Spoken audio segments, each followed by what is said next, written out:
అలాగే జీవితంలో అపజయాలు, జయాలు, ఎదురు దెబ్బలు ఇవన్నీ కూడా అత్యంత సహజమైన విషయం.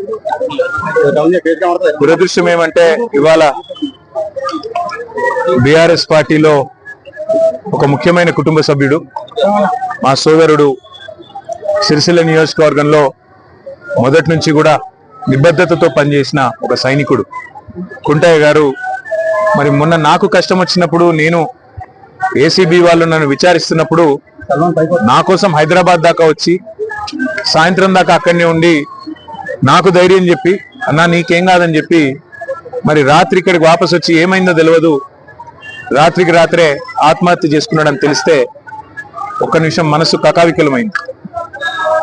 వారి కుటుంబాన్ని ఈరోజు కలిసిన తర్వాత నిజంగా కూడా బయట రాజకీయ నాయకులు అంటే ఏదేదో ఊహించుకుంటారు, కానీ బయటికి ఇంత గంభీరంగా కనబడ్డా లోపల దుఃఖాన్ని దాచుకొని లోపల కష్టాన్ని కూడా అదిం పెట్టుకొని ఒకవైపు ప్రజల కోసం పనిచేస్తూ మరొక వైపు తమ కుటుంబాన్ని కూడా కాపాడుకునే క్రమంలో ఒక ఒత్తిడికి లోనై మా సోదరుడు దురదృష్టవశాత్తు ఆత్మహత్య ప్రయత్నం చేయడం జరిగింది. తెలవంగానే నేను మా మండల పార్టీ అధ్యక్షులు గజబింకార్ రాజన్న గారికి, మా జిల్లా పార్టీ అధ్యక్షులు తోటాగయ్య గారికి ఫోన్ చేసి అర్జెంటుగా అత్యవసరంగా అవసరమైతే హైదరాబాద్ షిఫ్ట్ చేస్తారా, లేకపోతే ఎల్లారెడ్డిపేటలో ఉండే మన అశ్విని హాస్పిటల్ తీసుకుపోయి, ఎందుకంటే అక్కడ పాయిజన్ కేసులు ఎఫెక్టివ్గా ట్రీట్మెంట్ ఇస్తారని తెలుసు, మీరు వెంటనే తీసుకుపోండి అంటే వాళ్ళు కూడా పాపం శాయశక్తుల ప్రయత్నం చేసింది.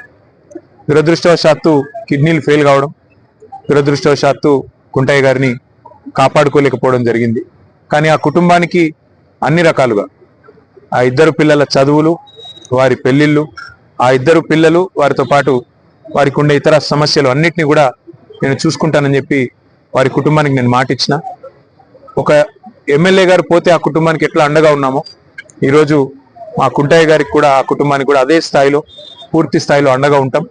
వారు మాకు ఇచ్చిన వారి సహచర్యం కానీ, వారు మాతో పాటు కలిసి గడిపిన సమయం కానీ, అదేవిధంగా వారు పార్టీకి చేసిన సేవలు కానీ ఇవన్నీ దృష్టిలో పెట్టుకొని ఆ కుటుంబానికి మొత్తం బీఆర్ఎస్ పార్టీ జిల్లా నాయకత్వం మొత్తం అండగా ఉంటుంది. పూర్తి స్థాయిలో ఆ కుటుంబాన్ని ఆదుకుంటాం, పూర్తి స్థాయిలో ఆ కుటుంబాన్ని కాపాడుకుంటామని చెప్పి తెలియజేస్తూ అధికారులను కూడా నేను కోరుతా ఉన్నాను. ఇవాళ పోలీస్ స్టేషన్లు సెటిల్మెంట్లు అడ్డాలుగా మారిపోయినాయి. పోలీసులు అదేవిధంగా ఇతర అధికారులు ఒకటే పని పెట్టుకున్నారు, కాంగ్రెస్ నాయకులు ఏం చెప్తే అది చేయాలా అన్నట్టుగా విచ్చలవిడితనం ప్రదర్శిస్తా ఉన్నారు. ఇది మంచిది కాదు.